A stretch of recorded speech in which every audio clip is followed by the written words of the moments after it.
दोस्तों नमस्कार, आप सभी का YouTube चैनल चर्चा का विषय में स्वागत है। दोस्तों आज राजनीति नहीं, आज करेंगे धार्मिक विषय पर बात, और वो धार्मिक विषय होगा गणेश चतुर्थी। मैंने इसको 3 भागों में लिया है कि भगवान श्री गणेश का जन्म, गणेश चतुर्थी का त्यौहार और विसर्जन, और उसके बाद कुछ लोग जो आज भी ये कहते हैं कि उत्तर भारत के लोग कि विसर्जन नहीं करना चाहिए, वो क्यों कहते हैं, उनका तर्क क्या है, ये बताऊंगा मैं आपको। अब करना चाहिए नहीं करना चाहिए ये मेरा कोई फैसला नहीं है, ये फैसला आपका है। मैं सिर्फ आपको सब पक्षों की बात बताऊंगा। उसमें सबसे पहले मैं आपको बता दूं कि गणेश चतुर्थी की शुरुआत छत्रपति महाराजा शिवाजी महाराज ने की थी, और उस समय उन्होंने भगवान श्री गणेश का ये उत्सव मना के तमाम हिंदुओं को एक छतरी के नीचे लाने का प्रयास किया था। ब्रिटिश हुकूमत ने गणेश चतुर्थी के उत्सव पर प्रतिबंध लगा दिया। फिर 1892 यानी कि आज से करीब 132 साल पहले लोकमान्य गंगाधर तिलक ने गणेश चतुर्थी उत्सव की शुरुआत करी, और तब से यह उत्सव लगातार मनाया जाता रहा। काफी लंबे समय तक यह उत्सव बस महाराष्ट्र, गुजरात, तेलंगाना इस राज्य में मनाया जाता था। हमें अपने बचपन का ध्यान है कि शायद उत्तर भारत में मुरादाबाद जनपद की एक चंदौसी तहसील थी जिसमें गणेश उत्सव मनाया जाता था, बाकी कहीं गणेश उत्सव नहीं मनाया जाता था। लेकिन धीरे धीरे अब यह उत्सव पूरे हिंदुस्तान में मनाया जाने लगा। अब आता है गणेश जन्म। कुछ लोग ये कहते हैं कि गणेश चतुर्थी को इसलिए मनाया जाता है कि भादों के शुक्ल पक्ष की चतुर्थी को भगवान श्री गणेश का जन्म हुआ, और इसी उपलक्ष्य में गणेश चतुर्थी का त्यौहार है। जन्म के विषय में एक कहानी भी है कि माता पार्वती ने एक मूर्ति में प्राण प्रतिष्ठा कर दी, मूर्ति जीवित हो गई। मां पार्वती ने उनका नाम विनायक रखा और अपने कक्ष की सुरक्षा की जिम्मेदारी सौंपी। अब एक दिन भगवान शंकर जी को बात पता नहीं थी, वो अपने घर आए और कक्ष में प्रवेश करने लगे। अब गणेश जी जानते नहीं थे, उन्होंने भगवान शंकर के कक्ष में प्रवेश का विरोध किया। शंकर जी गणेश जी को नहीं जानते थे, उन्होंने गणेश जी का विरोध किया, और दोनों में द्वंद्व हुआ, युद्ध हुआ, और उसमें शंकर भगवान ने गणेश जी का मस्तक काट दिया। जैसे ही मस्तक कटा और माता पार्वती बाहर आई और बहुत वहाँ पर रोना और विलाप हुआ। इस विलाप को देखकर भगवान विष्णु एक हाथी का सर काट के लाए, और भगवान शंकर ने उस मस्तक को गणेश जी के शेष शरीर पर लगा दिया। ये गणेश जी के जन्म से संबंधित एक कथा है। अब प्रश्न आता है कि गणेश चतुर्थी के और क्या कारण है। मैंने बताया कि काफ़ी लोग ये कहते हैं कि सिर्फ जन्म हुआ और जन्म के उपलक्ष्य में वो गणेश चतुर्थी मनाए जाते हैं। 2 और पौराणिक कहानियां हैं चतुर्थी के उत्सव के पीछे। एक पौराणिक मान्यता यह है कि महर्षि वेदव्यास जी ने भगवान श्री गणेश से यह अनुरोध किया कि आप पृथ्वी लोक पर आएं और महाभारत को क्रमबद्ध तरीके से लिख दें। भगवान श्री गणेश ने उनका अनुरोध स्वीकार कर लिया। वो पृथ्वी लोक पर आए और लगातार 10 दिन तक वो महाभारत लिखते रहे। व्यास जी श्लोक बोलते गए और गणेश जी लिखते गए, और गणेश जी ने 10 दिन तक ना कुछ खाया, ना कुछ पिया, ना नहाए, ना धोए। और जब महाभारत का लेखन कार्य संपन्न हो गया, तो चूँकि बहुत धूल मिट्टी जम गई थी और कई दिन से नहाए धोए नहीं थे, तो वो गए और नहाए, और नहाकर अपने लोग को वापस चले गए। तब से ये 10 दिन गणेश चतुर्थी का उत्सव मनाया जाता है।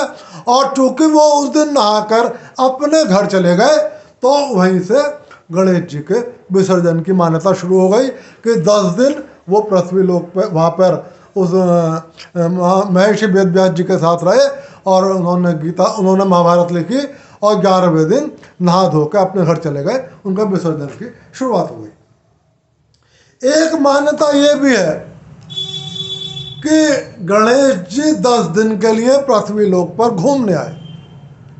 लोगों ने बड़ा स्वागत सत्कार किया उनका, सब अपने अपने घर पर, अपने घर द्वार पर पूज्य देर से भी जाएँ, लोग उनके पूजा अर्चना करें।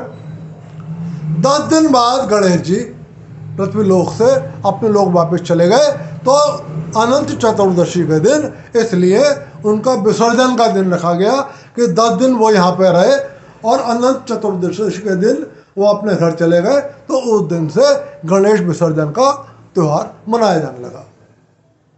एक तीसरी कथा और है, और वो तीसरी कथा यह है कि गणेश जी के भाई कार्तिकेय जी, जो पश्चिमी भारत में जिनका साम्राज्य था, आज की तारीख में महाराष्ट्र, गुजरात, तेलंगाना और कर्नाटक का कुछ हिस्सा, ये पूरा जो है उस समय ये माना जाता था कि कार्तिकेय जी का राज्य था। कार्तिकेय जी गणेश जी के भाई थे, तो उन्होंने अपने भाई गणेश जी से कहा कि भाई तुम विघ्नहर्ता हो और जहाँ भी रहते हो लोगों के संकट दूर कर लेते हो, 10 दिन के लिए मेरे राज्य में आ जाओ और मेरे राज्य की प्रजा के कष्टों को हर लो। भगवान गणेश माँ पार्वती के साथ और अपनी पत्नी रिद्धि सिद्धि के साथ अपने भाई कार्तिकेय जी के राज्य में गए। 10 दिन वहाँ रहे। कार्तिकेय जी ने उनका एक राजा के रूप में सम्मान किया, उनकी रोज पूजा अर्चना की। पूरे उनके राज्य की जनता ने उनकी पूजा अर्चना की, घर घर उत्सव मनाया गया कि विघ्नहर्ता भगवान श्री गणेश हमारे राज्य में आए हुए हैं। 10 दिन बाद गणेश भगवान वहाँ से चल दिए। वो गणेश जी, लक्ष्मी जी और गणेश जी की पत्नी रिद्धि और सिद्धि वहाँ से चल दी और वो अपने गृह राज्य में वापस आ गई। वो अनंत चतुर्दशी का दिन था, तो तब से वो 10 दिन कार्तिकेय जी के राज में गणेश उत्सव मनाया जाने लगा। और जिस दिन वो गए उनकी विदाई हुई, तो अब चूँकि एक राजा के भाई थे तो उनकी बड़ी सम्मान, गाजे बाजे और तमाम रंग बिरंग के साथ, रंगों के फूलों के साथ विदाई हुई। तब से उनकी एक ये हो गया कि अब वो हमारे राज्य से चले गए, उनका विसर्जन शुरू हो गया। एक पौराणिक कथा ये है। और इसी पौराणिक कथा के आधार पर सिर्फ महाराष्ट्र के क्षेत्र में, मतलब यह महाराष्ट्र का मतलब मेरा कार्तिकेय जी का वो राज्य है जिसमें उस समय सारा क्षेत्र आता था। अब हम महाराष्ट्र के नाम से जानते हैं क्योंकि महाराष्ट्र में पूजा ज़्यादा होती थी, तब से वहाँ पर गणेश चतुर्थी मनाई जाती है। लेकिन पिछले कुछ वर्षों से उत्तर भारत में भी गणेश चतुर्थी को मनाया जाने लगा। मैंने आपको कल बताया था कि मेरा अपने नगर में भी घर घर में गणेश जी विराजमान है और मंदिरों में तो वहाँ गणेश जी विराजमान है। लेकिन उत्तर भारत में काफ़ी लोग ऐसे हैं जो गणेश जी को विराजमान करने की और अनंत चतुर्दशी के दिन या उससे पहले, जैसे 3 दिन, 5 दिन, 7 दिन, 11 दिन का जो भी है वो है, उन्हें विदा करने का विरोध करते हैं। इसके पीछे उनका तर्क यह है कि ये तो है ही गणेश जी का घर। गणेश चतुर्थी, गणेश का जी का विसर्जन कार्तिकेय जी के राज्य में इसलिए होता था, वहाँ गणेश जी नहीं रहते थे, वहाँ कार्तिकेय जी रहते थे, उनकी प्रजा रहती थी। तो गणेश जी 10 दिन के लिए वहाँ पर गए थे, वहाँ की प्रजा के कष्टों को हरने के लिए। 10 दिन बाद वहाँ से आ गए, उन्होंने गणेश जी का मूर्ति का विसर्जन करना शुरू कर दिया। लेकिन गणेश जी हमारे तो घर में ही रहते हैं, हमारे घर से तो वो 10 दिन के लिए बस गए थे, पहले भी घर पर रहते थे और इन 10 दिन के बाद भी घर पर रहते हैं। और हम 12 माह से गणेश जी की पूजा करते हैं। तो हम गणेश जी का विसर्जन क्यों करें? फिर दूसरी बात, अब से 1.5 महीने बाद, अनंत चतुर्दशी से 1.5 महीने बाद दीपावली का आयोजन होता है। सबको पता है दीपावली पर लक्ष्मी जी की पूजा होती है, और लक्ष्मी जी की पूजा गणेश जी के बिना नहीं हो सकती। और आपने गणेश जी का विसर्जन कर दिया अनंत चतुर्दशी के दिन, और आप नारा क्या लगाते हैं? गणपति बप्पा मोरिया, अगले वर्ष तू जल दिया। तो गणेश जी तो 1 साल के लिए चले गए। तो उन लोगों का तर्क यह है कि जब गणेश जी चले गए तो आप दीपावली कैसे मनाओगे, लक्ष्मी जी का पूजन कैसे करोगे? और क्योंकि लक्ष्मी जी का पूजन बिना गणेश जी के हो ही नहीं सकता। तो वो ये कहते हैं कि आप उनकी नकल मत करो, गणेश जी उनके रहते ही नहीं थे। 10 दिन के लिए गए उन्होंने गणेश उत्सव मनाया। आप तो पूरे 12 माह से गणेश जी की पूजा करो, और गणेश जी का विसर्जन मत करो, क्योंकि ये गणेश जी का घर है। फिर वो एक और बात कहते हैं कि हमारे यहाँ कोई भी शुभ काम हो, आप कोई व्यवसाय शुरू कर रहे हो, आप कोई नई नौकरी ज्वाइन कर रहे हो, आप किसी नए मकान में गृह प्रवेश कर रहे हो, कोई भी शुभ काम हो, तो हम पहले भगवान श्री गणेश की पूजा करते हैं। जब आपने उनकी विदाई कर दी तो आप उनका पूजन कैसे करोगे? आपने तो विदा कर दिया कि अब तो आप जाओ और 1 साल बाद आना। तो इसलिए वो कहते हैं कि भाई हम तो 12 माह से पूजा करते हैं, हमें तो घर प्रवेश करना है तब गणेश जी की पूजा करनी है, नई नौकरी ज्वाइन करनी है तो गणेश जी की पूजा करनी है, नया व्यापार शुरू करना है तब गणेश जी की पूजा करनी है। तो ये तो हमारा क्षेत्र, हमारा इलाका, हमारा राज्य गणेश जी का घर है, और इस आधार पर वो लोग कहते हैं कि गणेश जी का विसर्जन नहीं करना चाहिए। दोस्तों, फैसला आप कर लें कि गणेश जी का विसर्जन करें या गणेश जी का विसर्जन ना करें। मैंने दोनों पक्षों की बात आपको बता दी।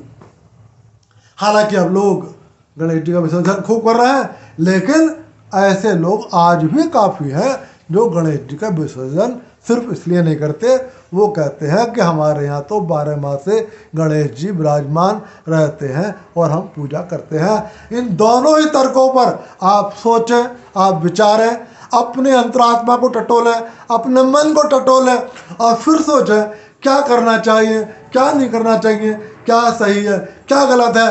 आज की बात बस यहीं तक, और फिर कहूँगा वीडियो पसंद आए तो लाइक कर देना और मेरे चैनल को सब्सक्राइब कर देना। फिर किसी विषय पर कल बात करेंगे, तब तक के लिए आप सभी को मेरा नमस्कार।